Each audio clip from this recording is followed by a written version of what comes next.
Amy, are you there? I'm here. Hi, good morning. How are you? I am good. How are you doing today? Doing well. Thanks for asking. Good Friday. Excellent. Love It Fridays. is, yes, as do I.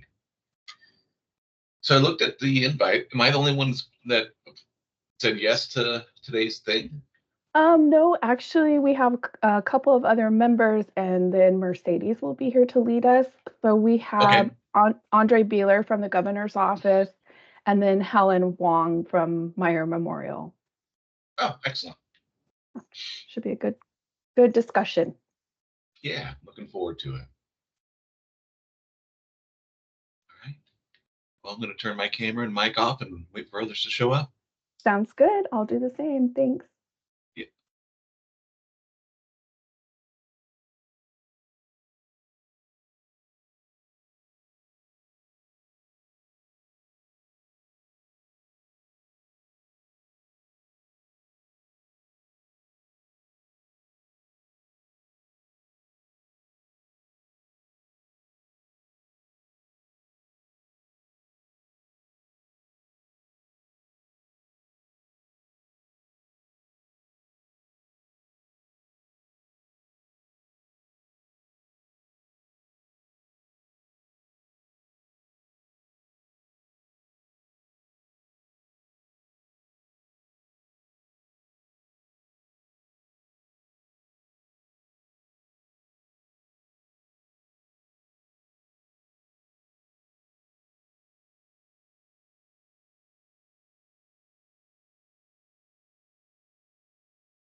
Good morning, everybody.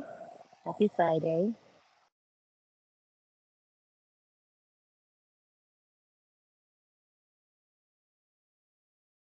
Good morning. Thank you, Amy. I was like, okay, make sure people can hear me. I thought so.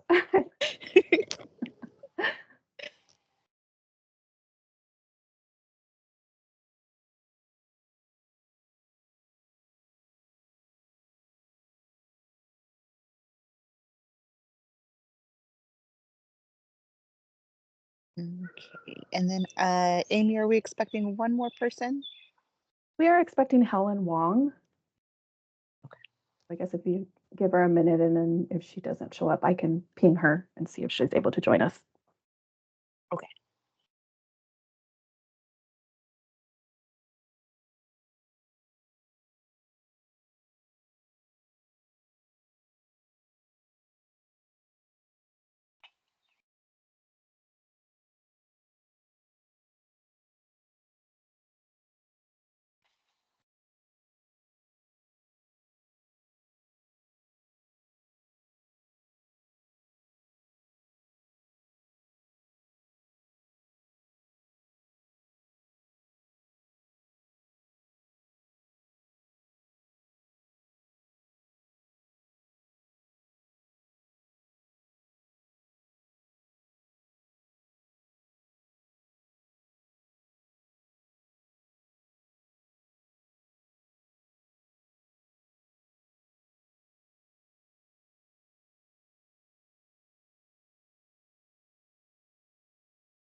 Okay, why don't we go ahead and jump in, and then we'll wrap in Helen when she arrives. So I think we're officially called to order. This is a subcommittee, so we have a little bit of a smaller contingent today. Hello, Representative Conrad. Hello, Andre. Good morning. Good morning. So for this meeting today, we can do this kind of one of two ways.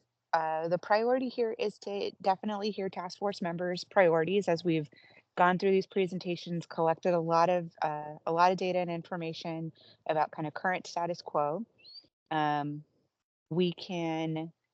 can share with you a draft that I've put together so far of what some recommendations might be based on the conversations we've had so far. Or if you don't want to be tainted by some preconceived notions, I'm happy just to listen, take notes while each of you get a chance to kind of talk through what you see as some of the priorities.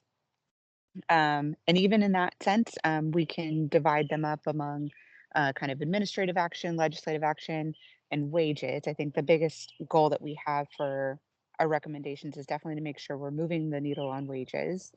But I'm happy to be flexible. If folks already know kind of what they want to share, then I think we can just jump in. If you need a little help getting the creative juices flowing, then I'm happy to show some examples of things that I have in my notes. So any preference from the group? I'm open to seeing what you have there already to get the conversation started. Okay. Representative Conrad, any feeling one way or the other?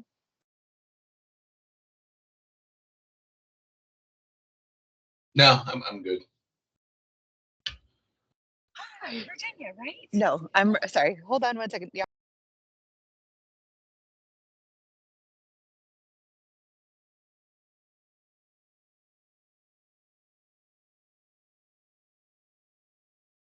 Sorry, everybody. I'm splitting time. Oh, we have another meeting coming up later, and so I'm just kind of loitering around. Someone very nicely told me I can come sit inside. So I'm going to take a seat really quick, and then I'll pull up the kind of what I've developed so far as far as some potential recommendations. I've kind of chunked them out into basically the way we've been collecting information up until this point. So they're kind of divided up among like payment contracts, wages, uniform application, and payment structures and cost recovery. So let me go ahead and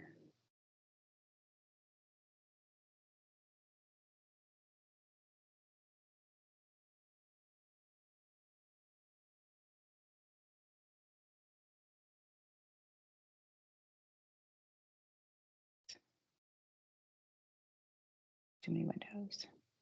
All right, so I'm going to drop a little link here in the chat, so you can take a look and open it up.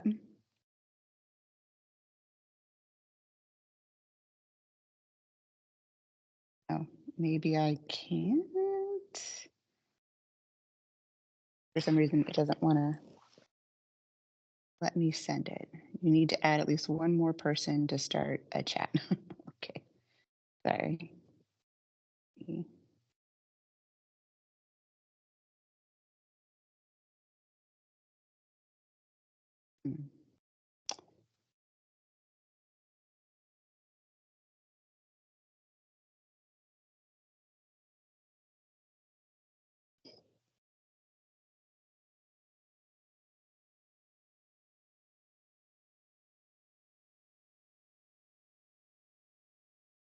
18. Not sure why it won't let me. Is it the Teams chat that's not working, Mercedes? Yeah. Would you like to try to email that to me and then I can try to post it in the chat for you? Sure. That might let's try work. that. Okay. Yeah, I'm not totally sure why it wasn't just letting me.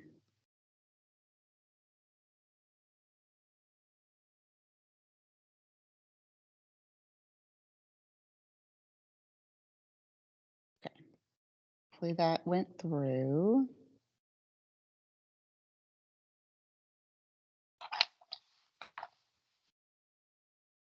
There's a slight delay. I haven't received it yet, but as soon as I get it, I will post it. Okay, so maybe I'll just kind of go through a little bit of what is in here for folks. And then once you get it, you can kind of follow along.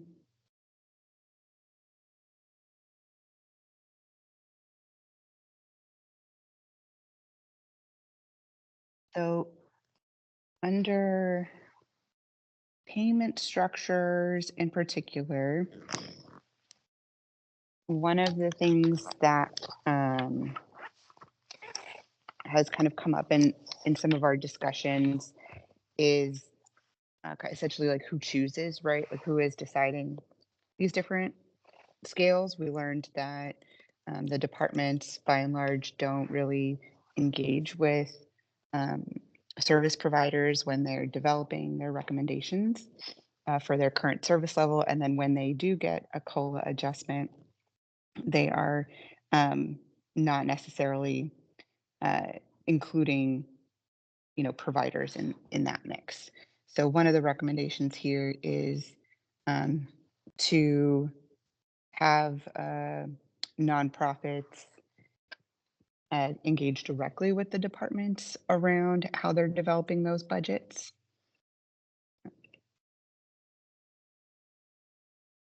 So part of that might be, for example, sorry.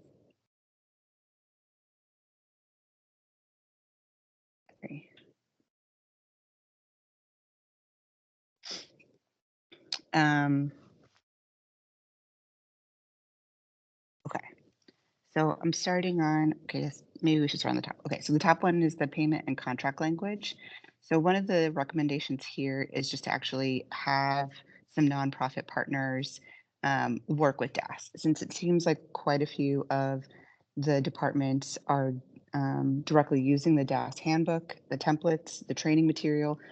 This seems like a kind of our most opportune space to, I think, really identify where some partnerships might be able to develop, and see where we can potentially update some of the training materials so that it's actually really reflective of nonprofit business practices, and not just based on the consolidated work that DAS has done so far. So kind of like I think there's a lot of materials in those handbooks and training materials. I think one of the things we definitely heard was that technical assistance is often available. You can ask for modifications or negotiation, but it also sounds like this is something that some organizations know and some don't. So part of the recommendation here would also be to include in training for state staff how they offer and engage in technical assistance, and how they work with those partners to then write mission aligned outcomes so that we're really following along with those nonprofit business practices. Mercedes, can I interrupt? Can I interrupt Yeah, real quick? This is Charlie. please. So on that, I don't know where the conversations went with that topic, but as you described it, I heard a lot of the agency learning and working with nonprofits, but is there also the reverse, and that there's nonprofits learning how to work with the agencies as well, so that's a mutual collaborative relationship, and that nonprofits are doing the same thing that the agencies are doing?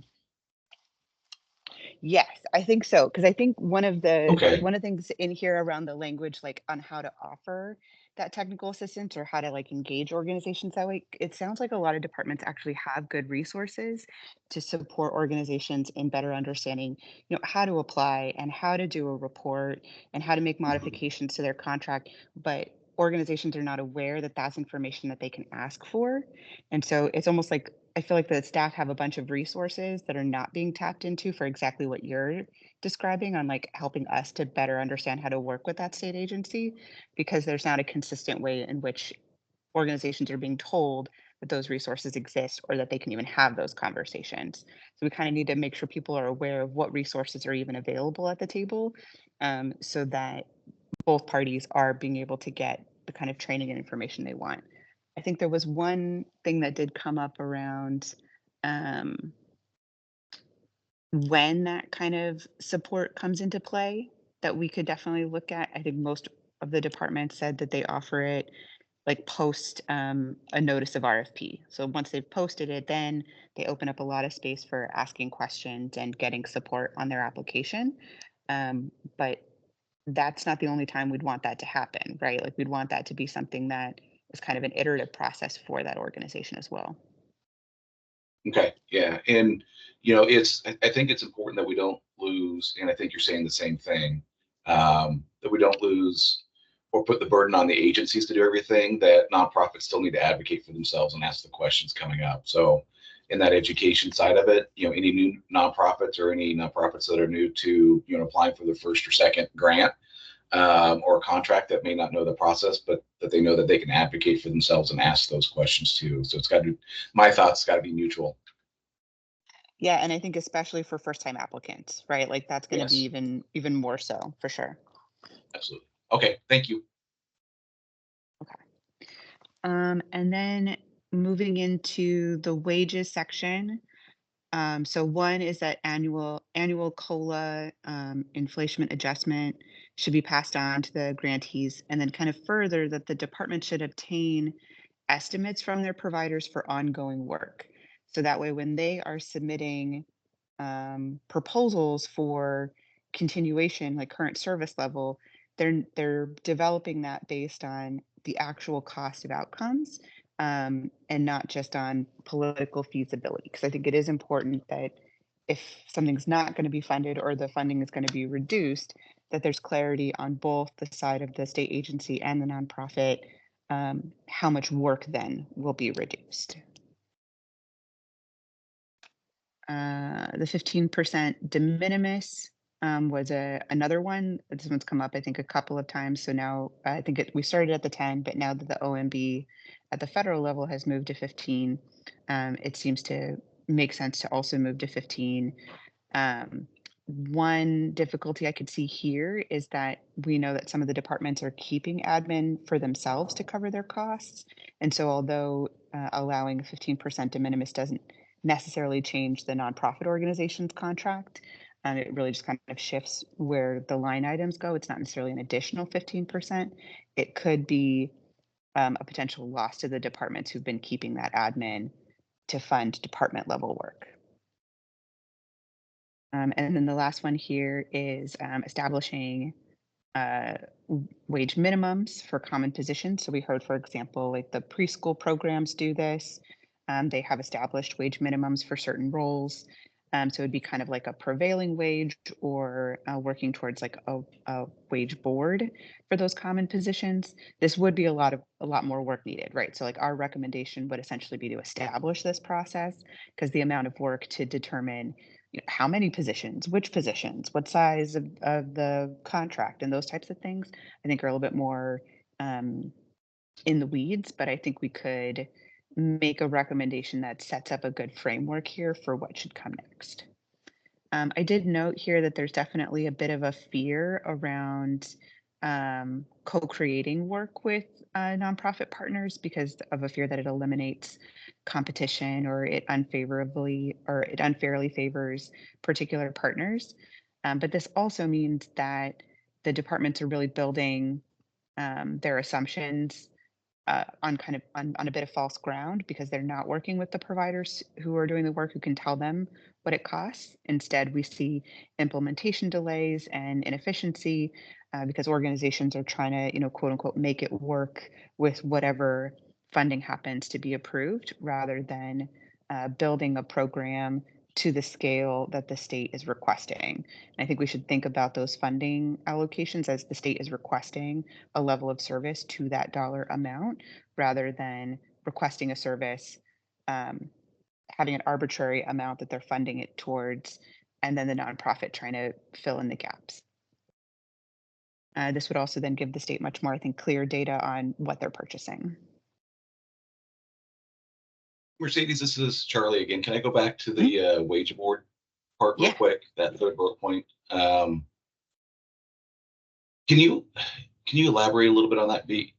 I don't want to get too in the weeds with it, but trying to think through how this is going to be operationalized and some of the issues with pay equity that we currently have issues with in terms of how long it takes to get positions authorized, and also some of the concerns about upcoding positions.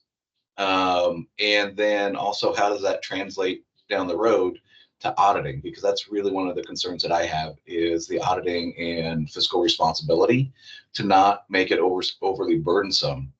But with how that's worded, I'm concerned that it's going to create more complexity for an audit to ensure that, the title of position actually is the workload of that position, because that increases the level of complexity. So I'm just curious on your thoughts on that, and what level. 'Cause I agree with structure and guidance, but it's at what level that recommendation is going to be, and if that's going to be something that, if it were to go into a bill and be passed, what level of rulemaking do we want that increases that complexity and that administrative burden on nonprofits? Does that make sense when Yeah. I'm asking what I'm concerned with? Oh, yeah, absolutely. I mean, because I think the easier way to go, right, is to not have the state dictate wages in the first place, and then this wouldn't be as much of a problem. But if, for the sake of like that kind of accountability, the state wants to continue to dictate how much in a contract is allowed to go to wages or how much in a grant is allowed to go to wages, one of the things we can do here is then identify what types of work is happening. And I think we'd probably start with position types that already have some sort of state recognition, right? So you're thinking about like your case managers, your QMHAs, QMHPs, your peer support specialists. Um, these roles that already have definition in rule, already have some sort of state certification that's overseeing the approval of these roles. We'd start with those, and then your more kind of generic positions um, that you should be able to find alignment across the sector in, like a shelter worker, for example. Um, that would be a little bit harder because it doesn't have the same structure, like already set structure in state rule that some of those other positions I mentioned do. Um, but I think this would at least help to establish like those most commonly used positions for state level work don't fall below a certain amount. And so again, I think the best example was the preschool teachers with DELC, and how they have, because they certify and license those programs, those position types are also part of that are like an already set process on how to approve a body of work and approve a provider for a body of work, that establishing wage minimums on other roles like that should be already, I think, within the state's process, given that it's already there. Like I said, there's already state certification boards for those types of roles. Okay. One of the things that I would suggest to try to, because I appreciate that and I understand the concept and the goal, but trying to figure out what would that look like on paper and to have that discussion, to not necessarily go with job titles or position descriptions, but duties and Mm. certifications. So say it Mm-hmm. without saying it, so that if you call it something, if you have a QMHA that does, one aspect of QMHA, but not the whole spectrum of what they can do, and somebody has something different, so that Mm-hmm. you don't get into weeds with that, but certification, and here's what they're going to be doing. And that way it doesn't matter what the label is.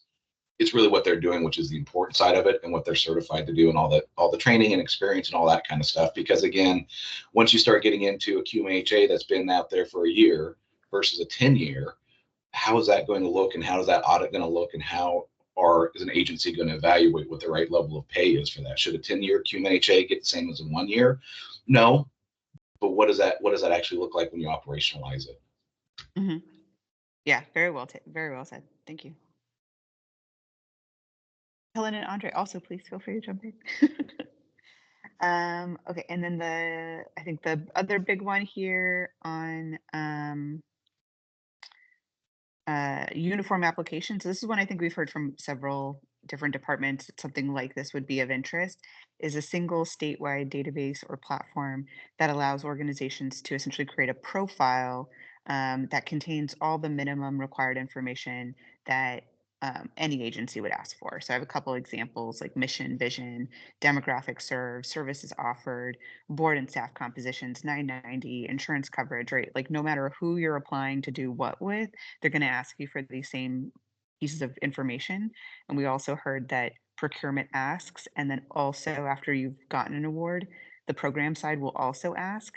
So they're not sharing information even between different sides of the agency, let alone across agencies. So having a platform like this that then individual agencies only need to ask for specific grant or contract related information in order to assess an application, right? They don't need to ask for all the perfunctory information that will already exist. They'll already be able to have access to that. It will then be the responsibility of the nonprofit to make sure that they are keeping their profile updated, right? So if their 990 is old and they haven't uploaded the new one, that's on that organization. They need to be responsible for maintaining their profile before applying for an application. But then the agency itself can really focus in on what are the things that you need to know uniquely about your body of work to be able to approve a provider. And then the other one was establishing some kind of standard open period. It seemed as we were reviewing a lot of this that internal to the agencies, they kind of have a general time frame for how long it takes to put together an RFP to put out or how long it takes to review those. But there isn't a standard open period for nonprofits to apply. Instead, it was a pretty broad range of anywhere between like 30 to 50 days. So, it's like twice as long in some instances. Um, and so being able to create a standard open period would create more predictability for applicants. And then, I have a quick yeah, question on this. yeah, Is the idea that a nonprofit would create a profile and then is the idea that an agency would like upload an RFP and, the nonprofit would receive an alert that, hey, you match with this RFP? Like, what's the connection there? Or does the nonprofit still have to, be made aware, like kind of do their own due diligence of like when RFPs are available? I'm trying to make the connection of the profile with when contracts become available. yeah. So I think the goal here is definitely to um, reduce some of the required information that has to be collected by an individual agency, or duplication of asking organizations for the same information multiple times. Um, I don't know if it would necessarily alert organizations to something they're eligible for. I mean, that sounds kind of cool, but that also sounds kind of like a bit extra even there. I mean, I kind of imagine um, something uh, like a job platform where when you apply for something it pre-populates all the information you've already put in, so you don't have to put in your address and your resume every single time. You're more answering the questions specific to the job. Helen, I'd love to hear your thoughts on this because I think a lot of philanthropy have Yeah, also developed these kind of systems to try to correct. streamline their work. Yeah, it's actually a benefit for both the applicant and the funder because it saves time on the agency side, not having to verify financial documents, insurance coverage, all those other things if they know another trusted agency has already done it. So there are benefits to streamlining this for both. And it does save a lot of time. I think we have heard anecdotally a lot of stories of an organization applying for winning a grant, and then they might actually apply for funding from a different agency where the work sounds similar, they seem qualified, but then there are different requirements being requested, and that's also really confusing because you know like why. So it's really a couple of things in my mind. The top ones are um, one, to just ensure that what the agencies are asking for is really required, and everyone understands the rationale behind it, both on the donor and applicant side. Two, to save time for both the agencies and the applicants, as they are, a lot of times these aren't these aren't always open for long periods. So like anytime you can shave off is great. And then 3, just to improve the quality of what I consider the more narrative part of the application, where that's what we're really interested in, right? Like the nuance of the work and less time on kind of the more administrative functions that can be pulled directly. Just as like a little example of what foundations are doing now is we're asking nonprofits to fill out a profile on Candid, and then we're just pulling the information directly from Candid. So I don't know if the state could do that, or if that would be it certainly wouldn't be all the information they need, but I feel like there's something there. And I feel very strongly about this in case you can't tell. So anyway, I'll leave it there for now. Yeah, that Thank you. makes a lot of sense. I guess I was just curious about, I'm thinking about how we are being thoughtful around bringing in new partners.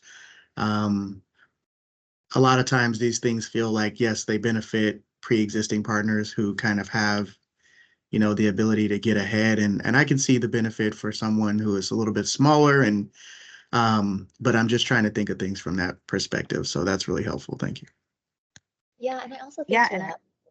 Oh, sorry, just go really ahead. briefly. I also think from that viewpoint, again, if you're saving time anywhere in the application process, hopefully agency staff will be able to devote a little bit more time to um, supporting partners that might be first time applicants instead of, doing all the checks that maybe again another trusted agency did like 3 months prior. So I do think it's a both and it could be a win for everyone.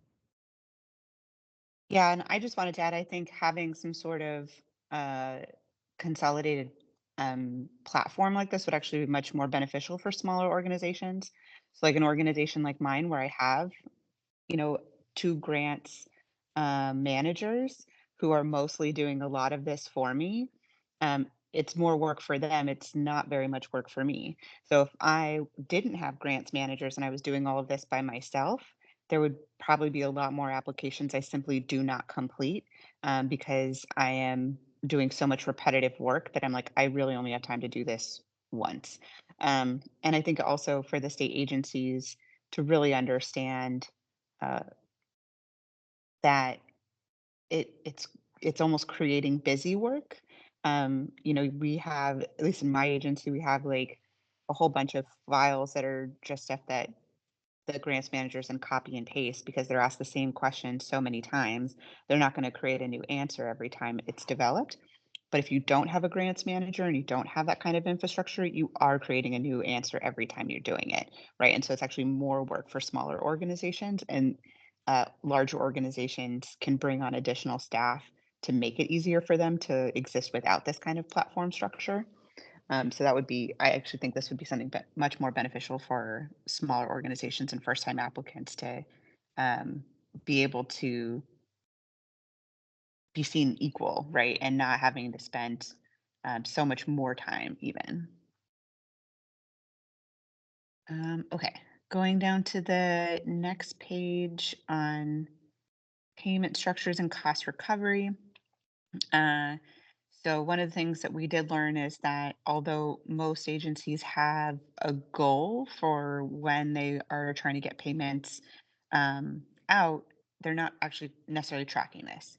So one would be to have some kind of consistent tracking of payment so that we know how far behind the state is on payments. Um, Without that kind of baseline, I think it is kind of hard to say what would need to be done to make it so that different state agencies are able to issue payments more timely. So that would be kind of a place to start. And then this was one that came from, I think, one of our I think the NAO policy labs was that payments that are not made on time, right? And the state agency gets to decide the time, right? They put it in the contract when payment will go out. So this isn't trying to uh, I guess, overly punish or whatever the department. But if the department says we shall issue payment, 30 days after receiving an invoice, and they don't, the recommendation would be that payments not made on time will require some percentage inconvenience fee for the nonprofit partner, and that fee itself could potentially be tied to the interest rate that nonprofits are currently paying to take on debt in order to float the government payer. So we kind of then neutralize the cost to nonprofits in this way, and incentivize, highly incentivize on-time payments. And then we also heard from agencies that they're kind of rather inconsistently, but are able to use advanced payment models for, it kind of seems like the contracts of their choice. But if they were to be doing an advanced payment model, this would essentially eliminate the need for an inconvenience fee because they wouldn't be making the organization wait for payment, but they would have created a different type of payment structure that allows for those advanced payments and then escitation on the back end, which is also more of a shared risk model, I think, that could be much more beneficial to getting work done quicker. The 15% de minimis, again, in contracts that Mercedes, can I? are, yeah. Hey, this is Charlie again. So on that, so always looking for the equity and the parity, because if it is shared risk, would there ever be anything where the government would require some sort of surety bond or something like that, an advanced payment model for a contract over and above a certain amount? I mean, if it's, and I go to, some of the high profile one-off issues that were had with the Measure 110 oversight and accountability, the monies that they sent out to some of those newly upstarted nonprofits that didn't do anything but use the money, and the oversight and accountability. Because if it's an upfront model and that nonprofit goes defunct, if it doesn't do its job, if it doesn't pass the auditing, if all those other kind of things happen, this is public taxpayer money. How are we going to recoup that? So I think there needs to be incentive on both sides of that equation, both incentive in the good way. If you do it right, here are all the benefits. But if you don't do what contractually is obligated, yeah, there are going to be penalties and something along those lines as well. I think it needs to work both ways. Yeah, and I think we have some of those. I mean, there are definitely some of those structures in place now, even on the reimbursement, right? And also those risks exist on the reimbursement. I think a lot of even some of the stories that we've seen in the news are a result of a reimbursement-based model anyway. And so I think we do need to think about what that looks like. I know, for example, at like a very high level and very large systems, like the CCOs, for example, who get massive global budgets, hundreds of millions of dollars, and do escitation with those. If they're not spending enough on services, they have to give money back. The state can reappropriate, restructure what funds they have left for how they're spent, can require additional service be rendered. I don't know how we necessarily protect against an organization like closing during their contract year. I think that I would suspect that that shouldn't be too common. And it's probably also something that's not super expected. So trying to think about how we plan for that, but I think that there is also a way for the state to determine cost recovery in an escitation model, where again, either the organization is then returning funds that were not spent on approved services, or having to offer additional services to meet that dollar amount without getting additional payment. And that's how it's done in the larger contracts where there is escitation and upfront payments. And I think that's probably also what some of the state agencies are doing in the places where they do allow this, right? They get like a projected budget. They're willing to pay out a little bit on the projected budget, whether it's like a monthly or quarterly allocation, and then collect those receipts and match it back to services delivered on those expenses. And if they're not seeing, but I also think we need to get beyond just receipts, because I think what's difficult about the reimbursement model is that it's really just about what you spend the money on. It's not actually getting us to the conversation about outcomes.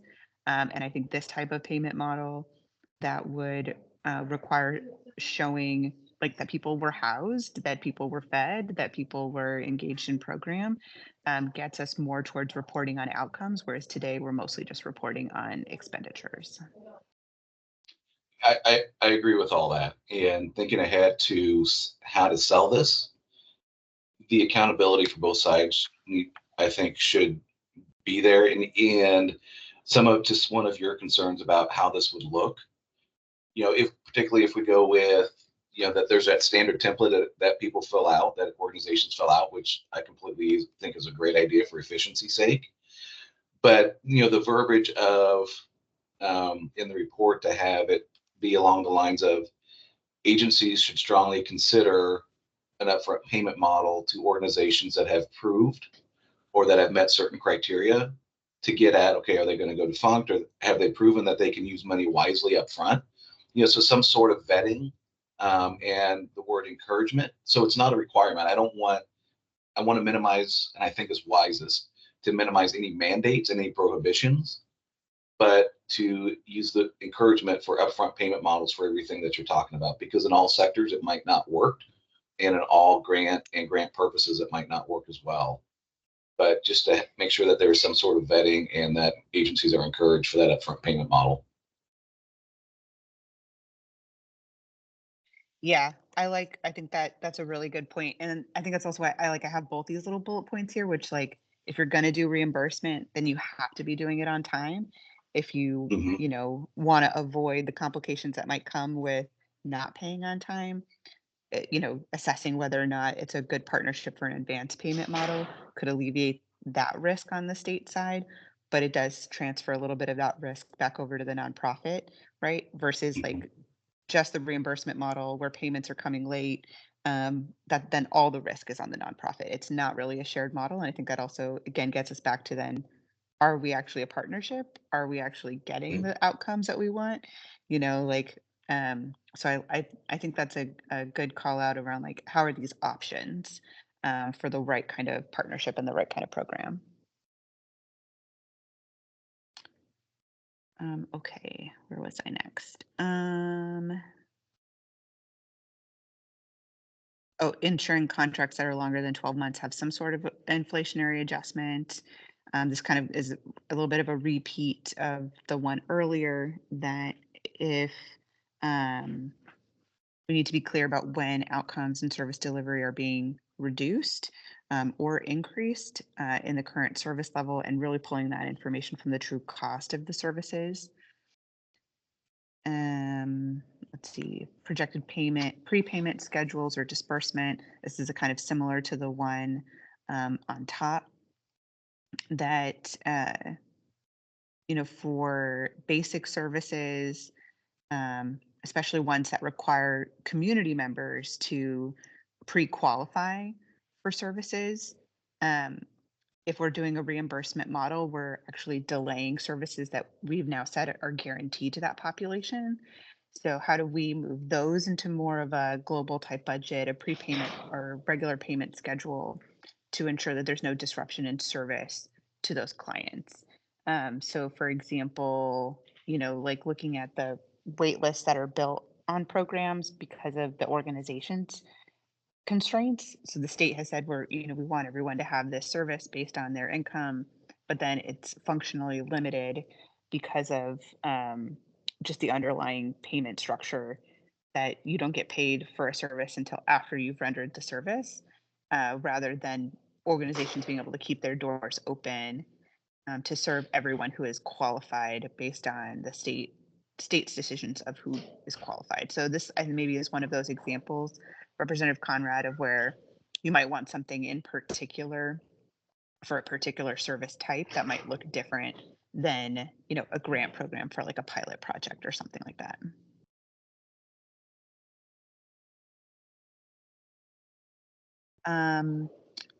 This last bullet here, I think, actually goes to the comments you made at the top, Representative Conrad, around some kind of public facing guides for organizations so that they understand, what templates are there, what materials are there, help them know when they can negotiate things or when they can't negotiate things, how to access technical assistance if they're having any sort of trouble, how to problem solve and escalate issues so that they're not just kind of like sitting on a problem, but know how to get in contact with the right people within the agency to solve a problem, whether it's on their side as far as, again, those templates or reporting structures, or if the issue's on the agency side where, there's disagreement about receipts or payment, and how to make sure that they know what their responsibilities are, what they can ask for, and how to ask for those things. Because it definitely seemed like there was an issue of like, you had to know how to ask for some of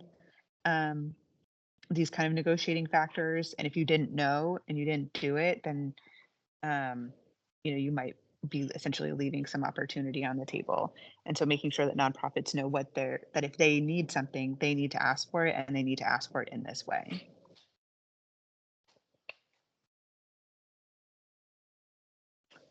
I do have some further considerations down here, which are just like recognizing that things are not centralized within the agencies, let alone across different agencies. And so how do we kind of build towards more of these consolidations, recognizing, I think, how far it is. I think it's just a kind of a time recognition. We talked about the DAS contracting as kind of like a good vehicle for building shared language and reporting and consistency. Can I jump in? Can I Yep. jump in again real quick on that? Sorry, Mercedes, if I keep throwing you keep off going. your game. My apologies. So just thinking through a little bit of the template on the government side, the agency side. But when I did RFPs, when I went through the grant and the returns, some of the difficulty on the staff side that I had, it is all the different formats that nonprofits submit and trying to parse through and understand. So when we do an RFP, we do the scope of work, we do all that kind of stuff, and we have certain things that we ask for. But the information we get back, we have to piecemeal it and try to make it match so that we can find some sort of common ground to compare to organizations. And I get back to with the conversation that we just had, you're looking at labor. So if two nonprofits put in for the same grant, one has the staff and one will have to hire the staff, how do I evaluate that, all of the things being equal? Am I going to give a smaller, newer nonprofit an opportunity, or am I going to go with a nonprofit that I know and that is secure? So, to keep the competition among nonprofits and to make it a viable sector. On the staff side, trying to evaluate that. So is there anything in any of these recommendations where there's going to be a mirror image of a common grant response form on the nonprofit side if the agencies come forward with a common template on their side so that they match and it makes it easier for everyone?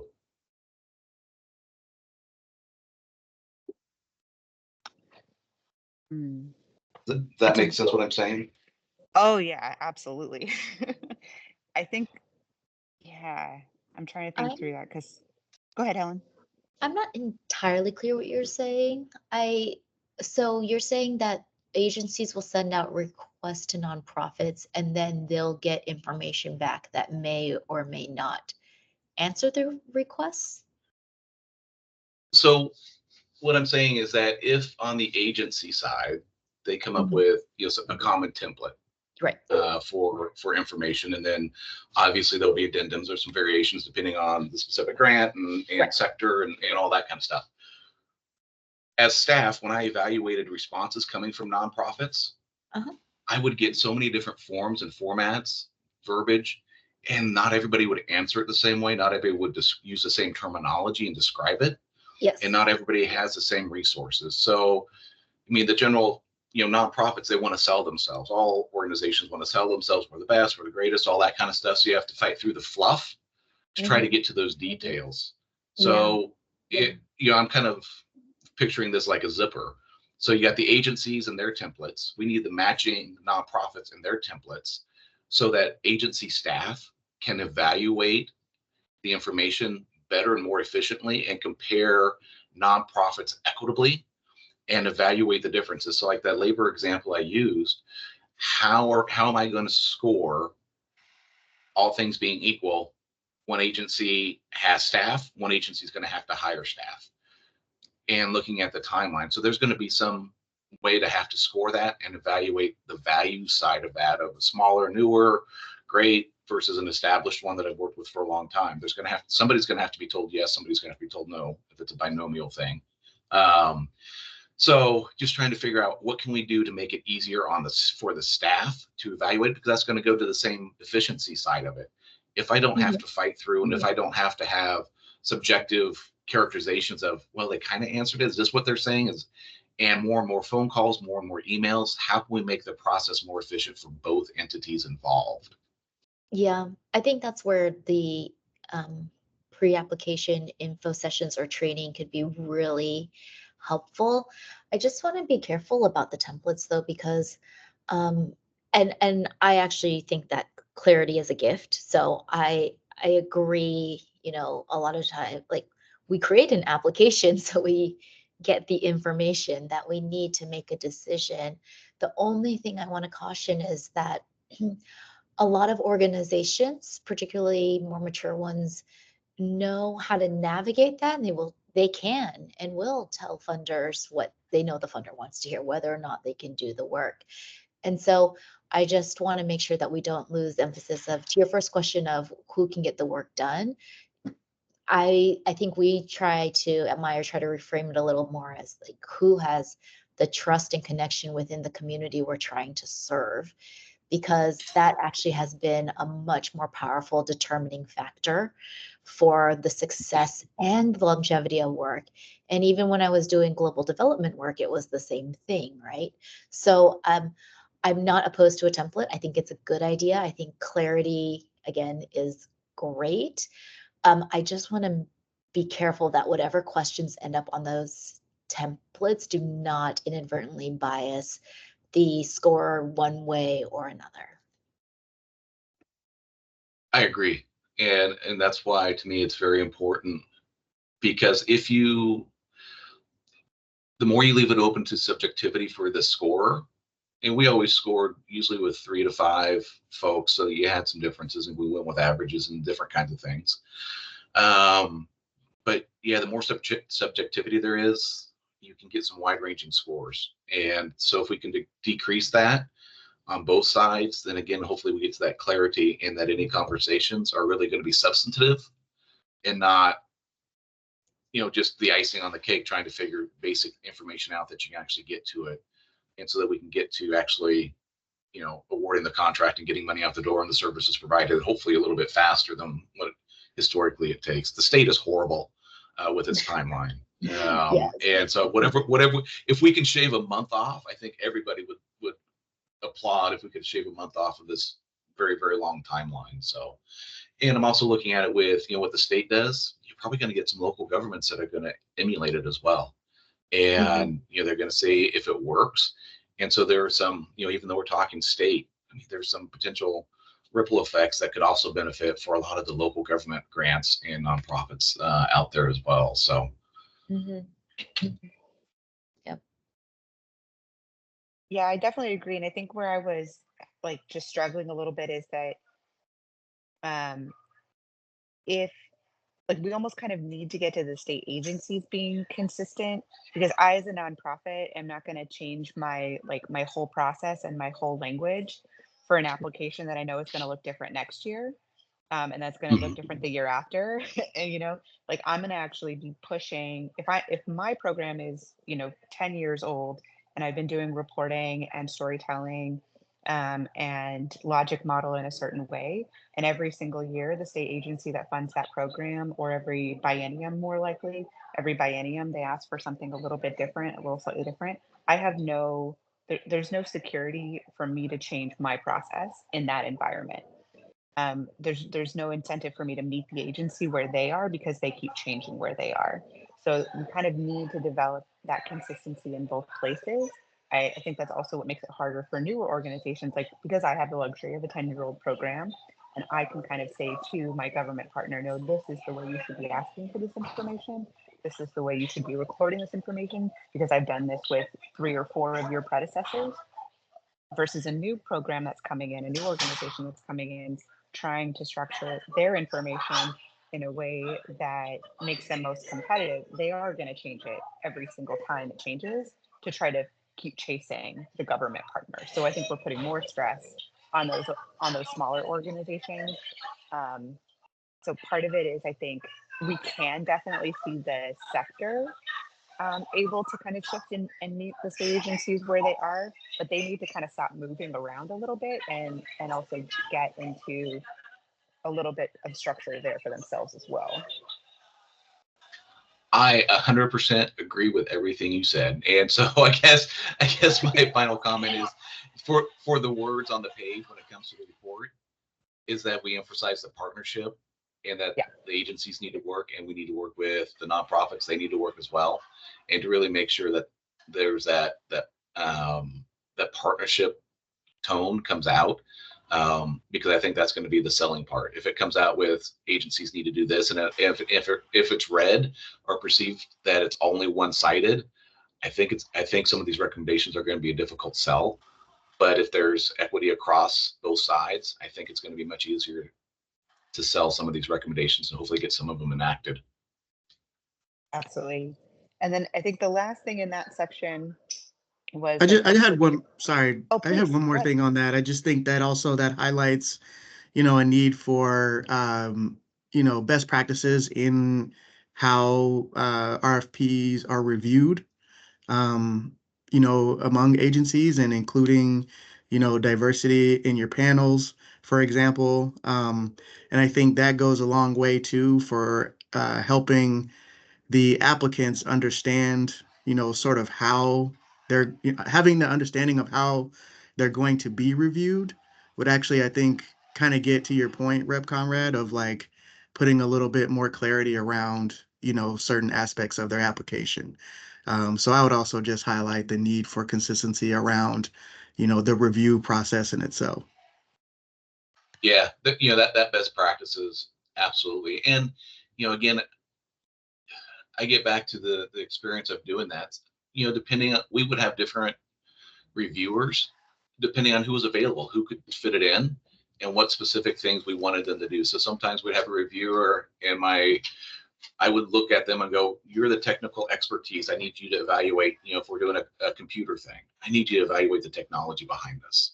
Is this good? Is this modern? Is it scalable? Is it, can we do the updates and upgrades?" So you get people on your different panels based off of their expertise, but that person this year might be a little slightly different next year, and might slightly different viewpoint, slightly different expertise, all those kind of things. So, that high level best practices, I think, would be a great thing to have, understanding actually how it functions grant to grant on the staff side. Yeah, and to the example that you shared earlier, Representative Conrad, around the Measure 110 grantees, that was a huge piece that was missing. There was almost no scaffolding whatsoever created for that oversight council. It was like, well, what do you want to do? How do you want to evaluate it? How do you want to create a rubric, right? The agency wasn't bringing, here's the standard way we build a rubric, and here's the standard way that we evaluate applications, right? They didn't offer that structure, mostly because I think we've seen is that they don't have that. Each program gets to kind of develop their own. And so having some shared best practices, I think, can also create some of that more predictability and consistency on the applicant side as well. Absolutely agree that OHA was not involved in that process to the detriment of the process. So my political comment. And then I think, so a couple of the last things I had in the payment structure and cost recovery section. Another thing that we heard from state agencies is that some of them are having these like procurement councils or like communities of practice. I think finding ways to kind of highlight that in the report and really encourage folks who are not doing that to do that, or having those agencies that are having these procurement councils or communities of practice starting to get cross agency with it, so that multiple people from different agencies are hearing how folks are doing granting contracting, what's working well, what they're updating. I think that could also be part of some of that shared learning and those best practices. And then the last one I added here, which I think doesn't necessarily belong in this section, but the Office of Nonprofit Partnership, or that's just my little name for it, something like that. And I think this actually gets even further into that realm of making sure that the nonprofit partner is doing their part in it. I think by having an Office of Nonprofit Partnership that is a liaison specifically to the sector, would also be, I think, much more of a trusted voice around, how to update templates or financial reporting, because you're hearing it from somebody who is trying to guide the sector rather than like changing your practices for this one particular agency and their one particular application. I could see how that would build on itself quite a bit on elevating those best practices, both inside the state agencies, but also then for the sector itself on how to work with the state agencies. Mercedes, at what level do you see, or was it suggested to have that office? Is that in the part of the governor's office? Is that each agency? Is that part of DAS? Where does that reside? I would definitely take further recommendation on where we think it should reside. I would not put it in individual agencies. I think this would need to be something that is able to work across multiple agencies. So whether that's DAS, because that's where the templates and stuff that we've seen, the handbooks and the training, that's where that lives. I don't know if that makes sense there, or if it would be something higher administration, like in the governor's office, and then they are a very active partner with DAS around those materials. But I'd be happy to take further recommendation on where you think something like this could live.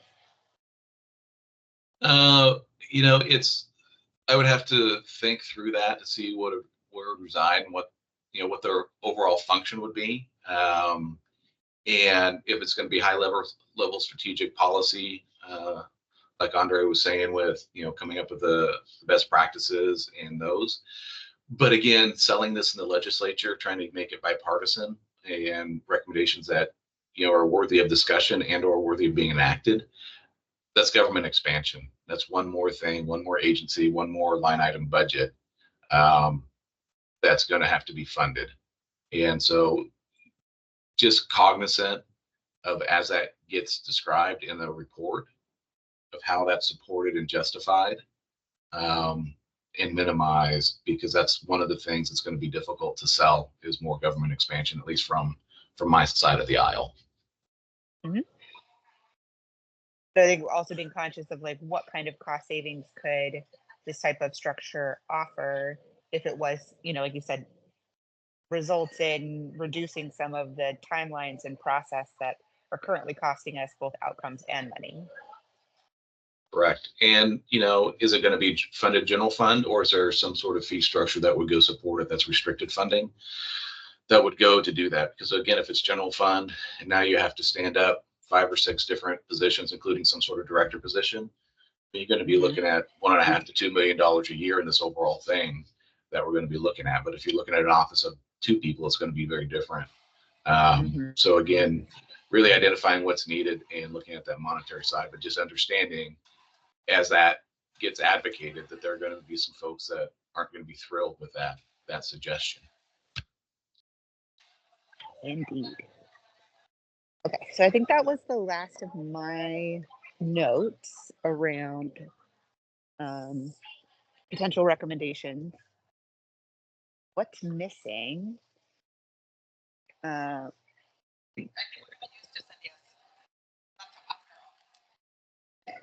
So what's missing? What didn't I say? The one thing that I would add that I might have missed or might have been embedded in something, it's the auditing side of things.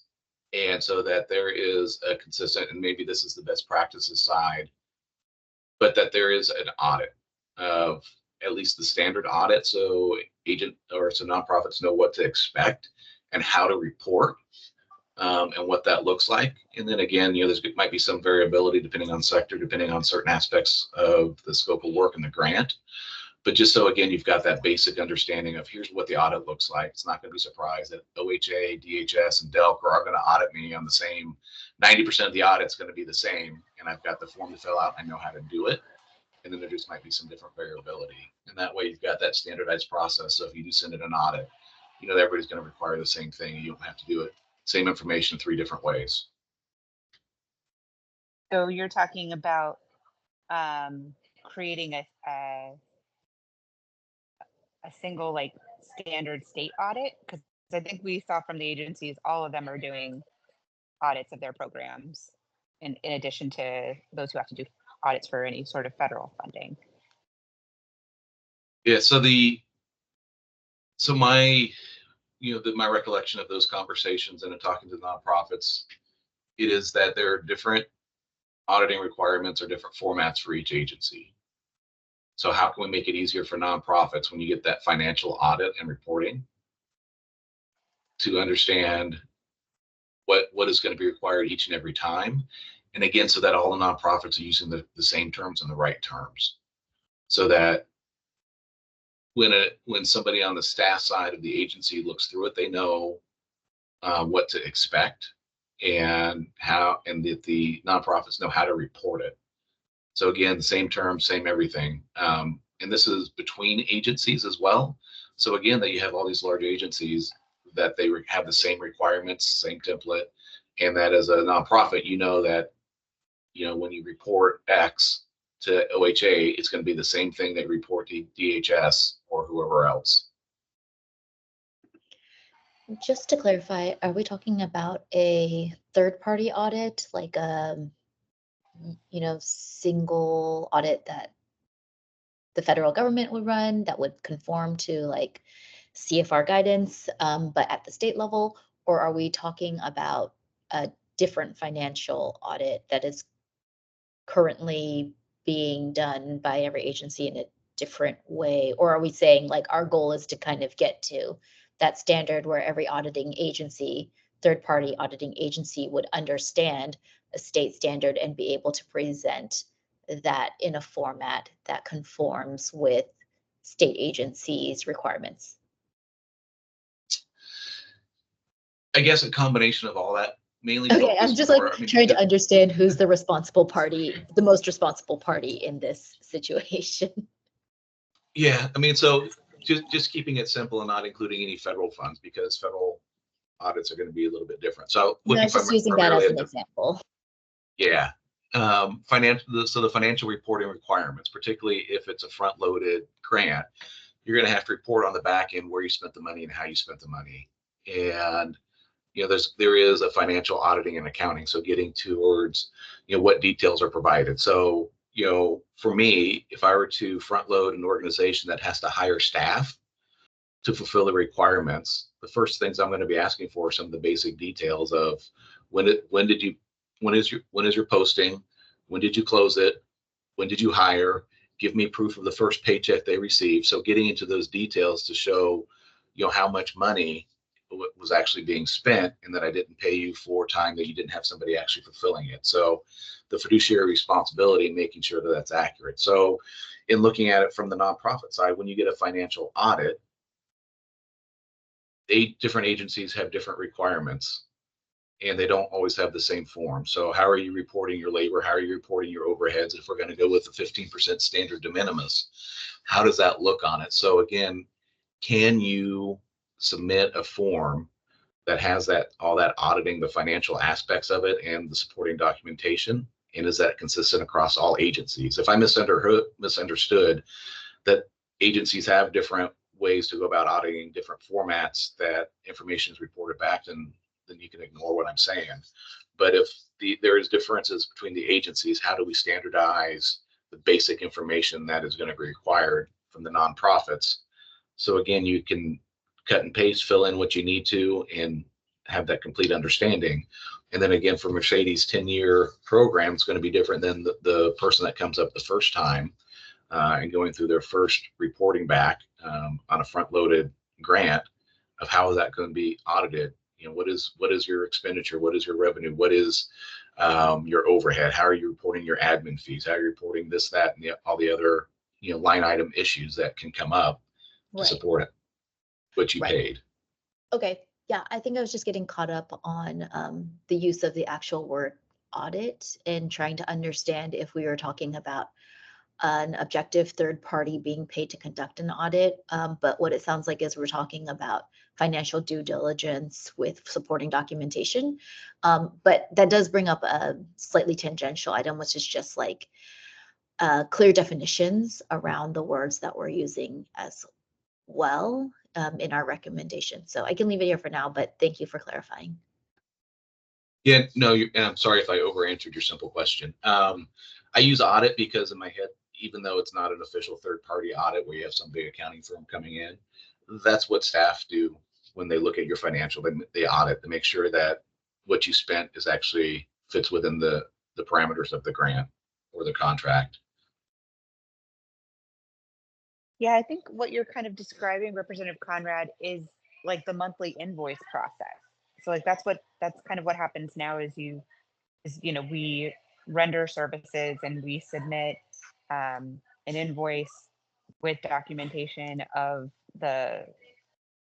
where those costs came from, and then either approved or not approved for the reimbursement of those costs. Mhm. I think because sometimes when, like, speaking to kind of what Helen was describing, the audit piece, oftentimes agencies actually want us to share with them a letter from a third party who has reviewed our books and our structures to make sure that we have proper compliance and procedures to make sure our reporting is correct, right? So it's almost like they're checking how we are doing our reporting to make sure that it's true at the end of the day. Whereas I think it's the invoice process that's more looking at the actual receipts that are submitted. But it sounds like you're interested in the part about the actual receipts being submitted. Yeah, the report back to the agencies, and yeah, monthly, quarterly, whatever that looks like. Yeah. Okay.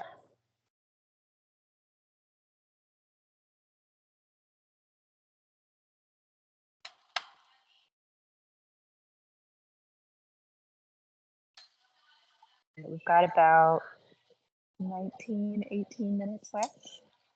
Anything else that you didn't hear that we didn't talk about yet that you feel is an important consideration for recommendation? No, I think it was kind of easy to just sit and listen because this is pretty much comprehensive list of everything that I had in mind. So no, I really appreciate you putting this together. And yeah, I think we really touched everything that I would have put forward. So thanks. Thank you, Randy. Helen, I started before you jumped on, so I'm not sure when you kind of popped in. I think we talked a little bit about maybe some contract language and a little bit of wages before you popped on, but anything that's coming up for you that you want to make sure is identified in the notes on potential recommendation? No, I'm just waiting to see what some of the external research the NAO is doing will turn up, but nothing at this time. And do you happen to know when they're planning to be complete with that? They won't be complete, but I think they're planning to have data collection in good enough shape to share some early findings in July, which is pretty soon. So they're also aware of our timeline. So they're trying to push for it to go. They said maybe June, but I just feel like there are always delays. So I can double check with them if that would be helpful. Yeah, because I think I'd love to, start getting them. If we want to have them come back for another presentation before we're done, That would be great. yeah, I think that would be great. And I'm trying to think. Our June agenda planning meeting is on the 6th. So I think if we can know before the 6th, if they think they can come in June or July, then we can kind of plan around including them. Okay, let me ask them.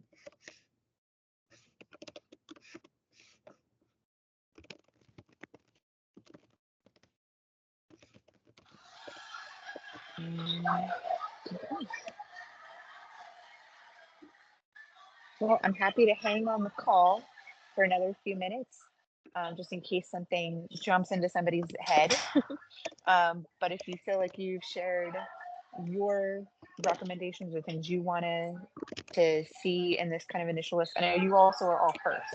So the group that goes last is going to have the benefit of all of your input and everyone else's by the time they get to share theirs. So I'm happy to make sure that this group continues to get some updates since you all went first. But yeah, I think this is a nice little list, and I've appreciated everyone's additional comments and refinement of these like higher level concepts, getting us closer to something more specific. Thanks, Mercedes. Thanks, Mercedes. I appreciate it. Yeah, You guys thank have a you. good weekend. You as You well. too. Thank you, everybody. And we'll call that meeting adjourned. Thank you very much, Amy. Thanks, Mercedes. Have a great day. Good weekend. Bye-bye.